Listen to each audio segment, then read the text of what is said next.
Should make an effort to view it because it discusses very current issues of development across the continent. I believe that the station will continue to promote the overall development of Africa, particularly in the tertiary education sector. Aautv provides a platform and shares a lot of information to a broader audience. So we wish you all the best and please continue serving Aautv, the voice of higher education in Africa.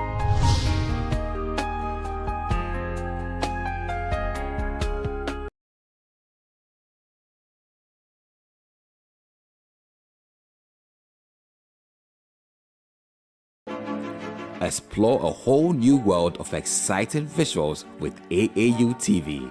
Get ready for a mix of interesting talk shows, interviews, discovery documentaries, and news on Aautv. It's not just about watching TV, it's about experiencing something special. Aautv reaches over 25 countries in Africa, bringing you a blend of knowledge and fun. Learn about different cultures as you enjoy the shows. If you have events or want to showcase your business, we've got you covered. Watch Aautv free-to-air channel on satellite. Connect with us on Facebook, Instagram, and X, formerly known as Twitter, at Aautv. Reach out on call or WhatsApp us at +233 26 629 6601 or +233 20 399 5210. Aautv, the voice of higher education in Africa.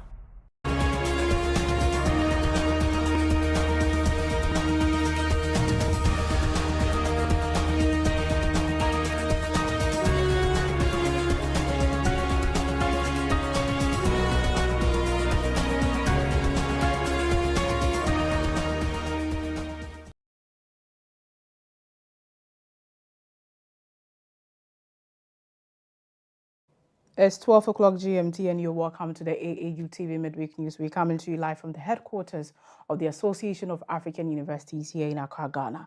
And now to our top stories for today.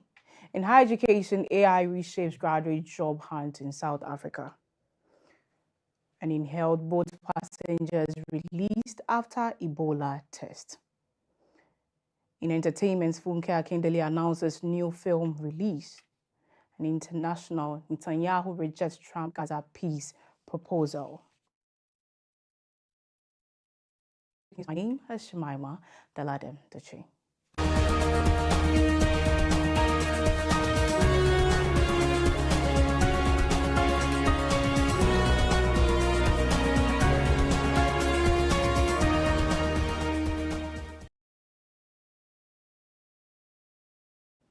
Welcome back from the break and now to the news in detail.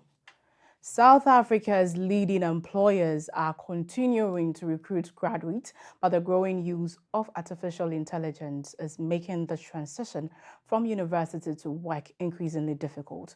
Two 2026 studies conducted for the South African Graduate Employers Association surveyed major employers and thousands of graduate job candidates. The findings show record application numbers, greater reliance on AI by job seekers, and growing use of AI by employers to screen candidates, raising concerns about fairness and the increasingly impersonal nature of recruitment.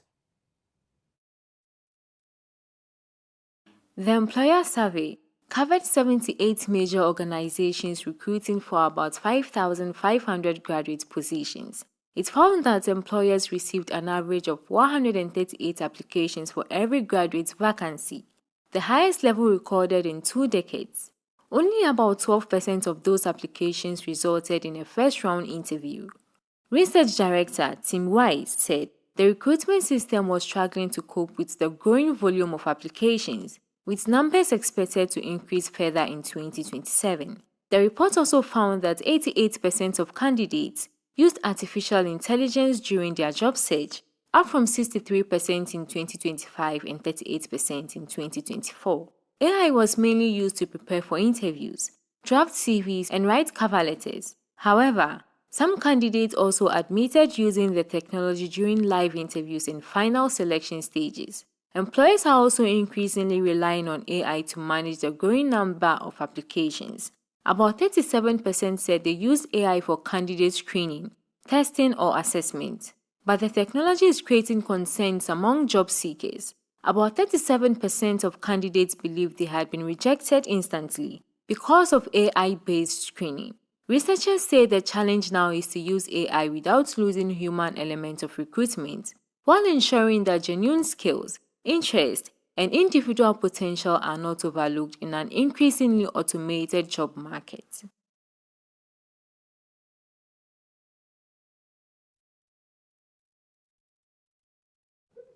Also, the government has proposed 250 million Ghana cedis for infrastructure development in Category A senior high schools under 2027 Ghana Education Trust Fund formula. The announcement was made by the Education Minister at a stakeholders engagement in Accra on Saturday, August 8, 2026, as part of efforts to address overcrowding, aging facilities, and infrastructure pressures in some of the country's leading secondary schools. The funding, subject to parliamentary approval, is expected to support classroom and dormitory projects, laboratories, sanitation, water systems, and other essential facilities, with implementation expected to begin in the first quarter of 2027. The proposed allocation is expected to address some of the immediate infrastructure challenges facing Category A schools, where rising demand for admission has placed pressure on existing facilities. The Education Minister, Honorable Haruna Idrisu, says the investment will cover the construction and rehabilitation of classrooms and dormitories, as well as upgrade to science, ICT, and technical laboratories. Other areas expected to benefit include dining halls, washrooms, health facilities, internal roads, drainage systems, and water infrastructure. The minister stated that the allocation is intended to modernize Category A schools whilst maintaining their position as centers of academic excellence and providing safer environments for students. Education stakeholders have welcomed the proposed investments but are calling for transparency in the selection, procurement, and execution of projects to ensure value for money. They have also urged government to extend similar interventions to Category B and Category C schools, which continue to face infrastructure challenges of their own.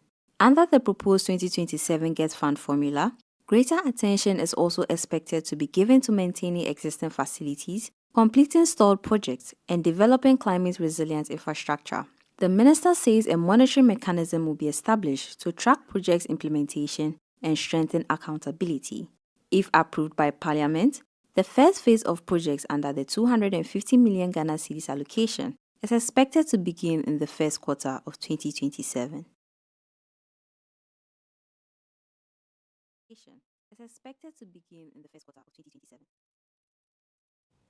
In health, authorities in the Democratic Republic of Congo have released about 200 passengers who were isolated in Kinshasa after a riverboat was intercepted over fears of possible Ebola transmission.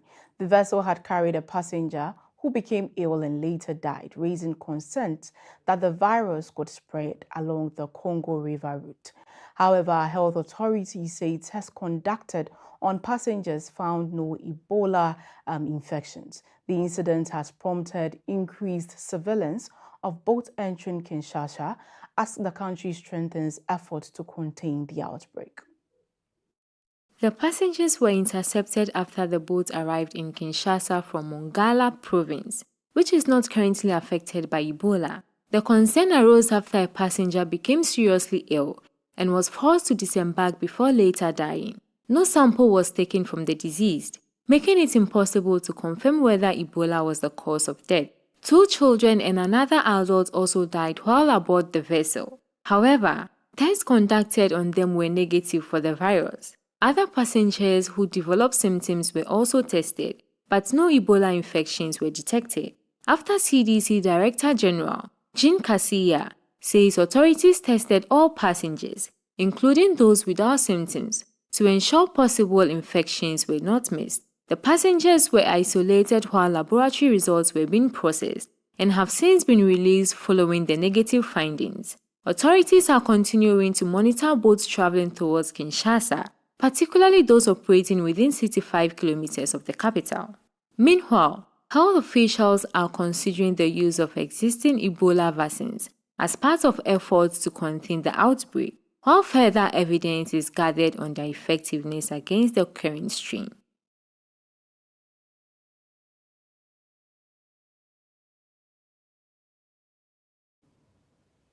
Stay tuned for Discovery News after the break.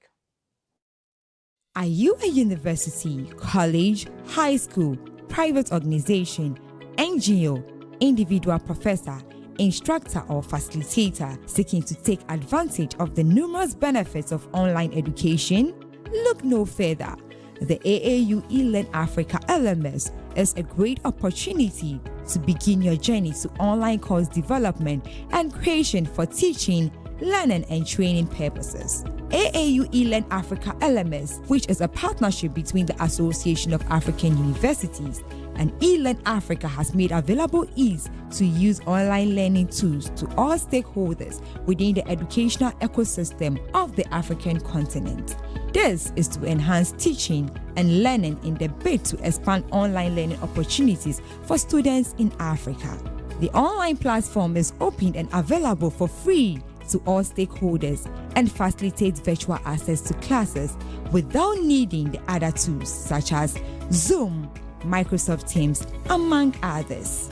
For more information, visit www.elearnafricalms.com or contact us via aaulms@aau.org or estherm@elearnafrica.com. Follow us on LinkedIn, Twitter, and Facebook at AAU eLearn Africa LMS.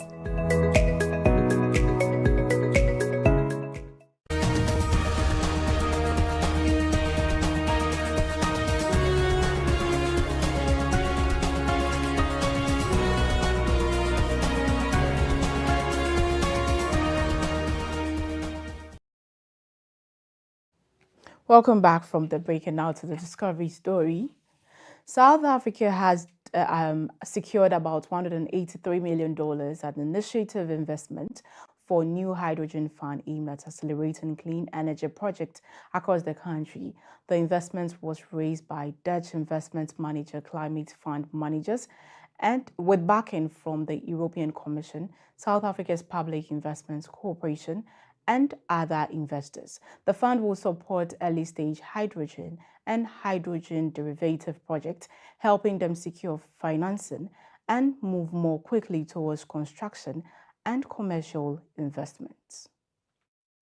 The investment forms part of Climate Fund Managers' broader Climate Investment 3 blended finance platform and will operate as the SAH2 fund. The fund is designed to reduce the financial risk associated with developing hydrogen projects and attract further private investment into the sector. South Africa is considered one of Africa's leading prospects for green hydrogen production because of its strong solar and wind resources, established industrial infrastructure, and access to platinum group metals used in hydrogen technologies. The sector is expected to support efforts to reduce emissions from industries such as steel, fertilizer production, chemicals, and fuel manufacturing, which are among the most difficult sectors to decarbonize. The European Commission's contribution comes through its Global Gateway Investment Programme, which aims to mobilize up to €300 billion for sustainable projects worldwide by 2027. However, several hydrogen projects in South Africa and across Africa remains at early stage due to high development costs, limited infrastructure, and uncertainty over future demands. Industry analysts say investment in renewable energy, pipelines, and water desalination will be critical to making large-scale hydrogen production commercially viable.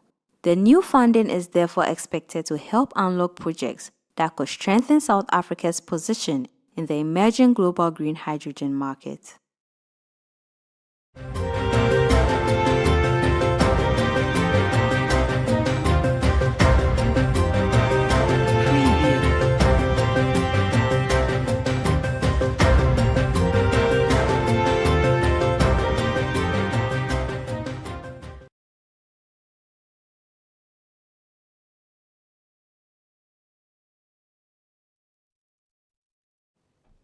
Algeria, Morocco, Malawi, and host Morocco. Algeria, Cameroon, Malawi, and host Morocco have reached the semi-finals of the Women's Africa Cup of Nations in Morocco and secured qualification for the 2026 FIFA Women's World Cup in Brazil. Algeria defeated 10-player Ivory Coast 2-1, while Morocco beat South Africa by the same scoreline. Cameroon edged Nigeria 1-0, and Malawi produced the tournament's biggest upset by defeating Ghana 2-1. The 4 quarterfinal losers will have another opportunity to qualify through intercontinental playoffs. 4 African nations have booked their places at the 2027 FIFA Women's World Cup after reaching the semi-finals of the Women's Africa Cup of Nations in Morocco. Algeria came from behind to defeat a 10-player Ivory Coast side 2-1, with Ines Kiri and Amira Old Braham scoring to secure Algeria's first ever qualification for the Women's World Cup. Host Morocco also booked their place after defeating defending champions South Africa 2-1, while Cameroon edged Nigeria 1-0 through a spectacular long-range free kick from 19-year-old Miriam Nyaju. Malawi produced the biggest surprise of the quarterfinals, defeating Ghana 2-1 after coming from behind with goals from Temwa Chanwiga and Rose Kajeri. The WAFCON semi-finals will see Morocco face Cameroon, while Algeria take on Malawi on Wednesday. Ghana, Ivory Coast, Nigeria, and South Africa still have a route to the World Cup. The 4 teams will compete in playoff matches on Thursday, with the 2 winners advancing to the intercontinental playoffs scheduled for November and December. 3 of the 10 teams in those playoffs will secure World Cup places. The 2027 Women's World Cup will be hosted by Brazil from June 24 to July 25, with 32 nations set to compete.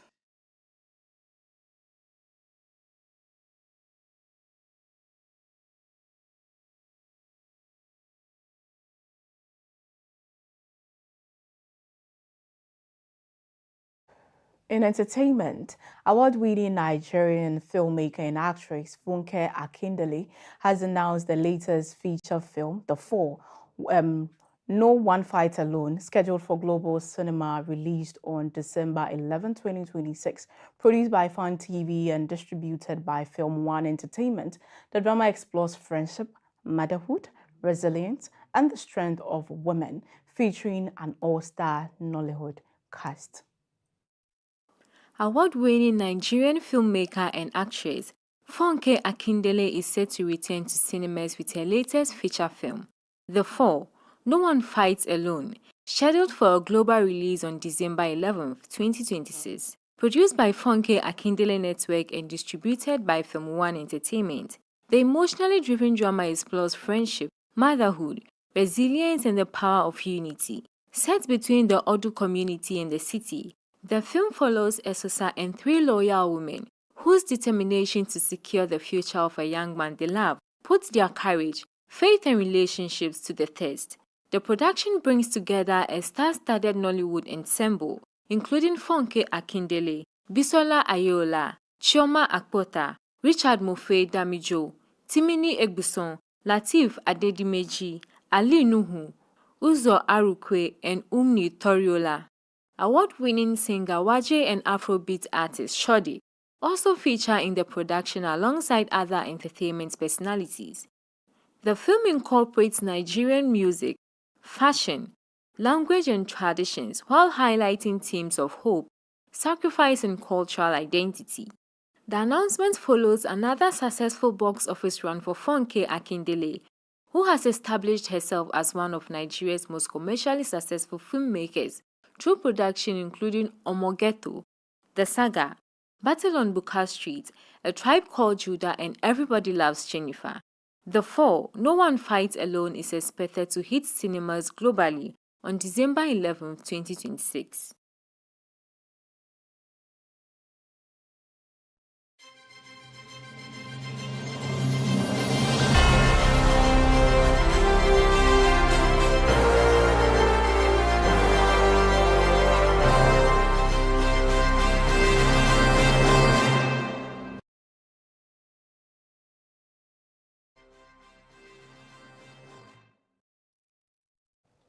Africa's richest man, Aliko Dangote, says plans for a 700,000 barrel per day oil refinery near Lamu, Kenya, have advanced significantly, with groundbreaking potentially scheduled for October. The project is expected to take 3 to 5 years to complete and aims to reduce East Africa's reliance on imported refined petroleum products. The Lamu location was selected for its strategic access to Lapset corridor and regional market. Plans for a major 700,000 barrel per day oil refinery in Kenya are moving closer to construction, with groundbreaking potentially set for October. The proposed refinery will be located near Lamu on Kenya's northern coast and is planned to have a processing capacity of 700,000 barrels of crude oil per day. The project has undergone several location considerations, with Tanga in Tanzania and Mombasa initially identified as potential sites before Lamu emerged as the preferred location. The Lamu site offers strategic access to the Lamu Port South Sudan-Ethiopia transport corridor, known as Lapset, which is designed to connect Kenya's northern coast with landlocked markets across East Africa. Construction of the refinery is expected to take between 3 to 5 years and could help reduce the region's dependency on important refined petroleum products. The project could also significantly expand the Dangote's group presence in Africa's downstream petroleum sector, following the establishment of its 650,000 barrels per day refinery in Lagos. If completed at its planned capacity, the Lamu refinery could rank among Africa's largest refinery facilities and strengthen Kenya's position as a regional petroleum hub.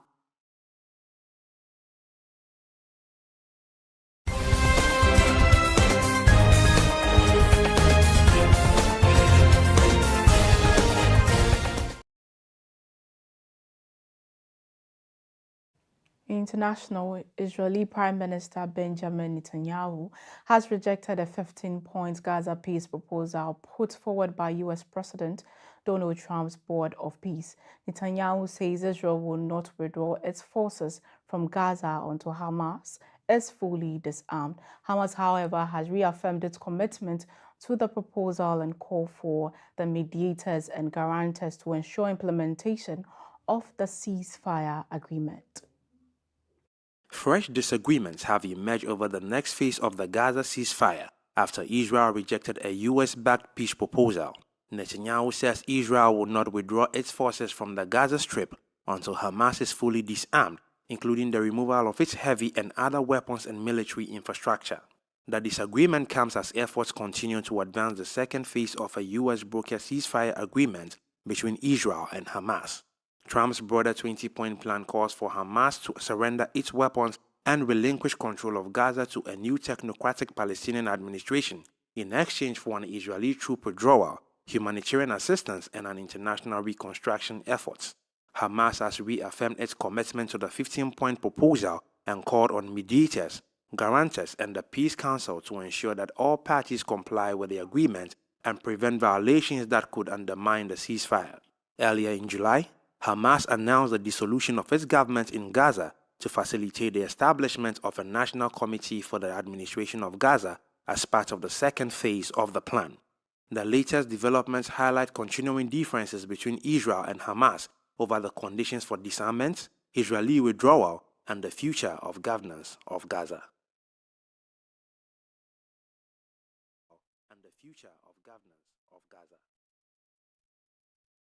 Thank you for staying with us on the Aautv Midweek News. Now let's take a quick look at our top stories. In higher education, the Irish shapes graduate job hunt in South Africa. In health, both passengers released after Ebola test. In entertainment, Funke Akindele announces new film release.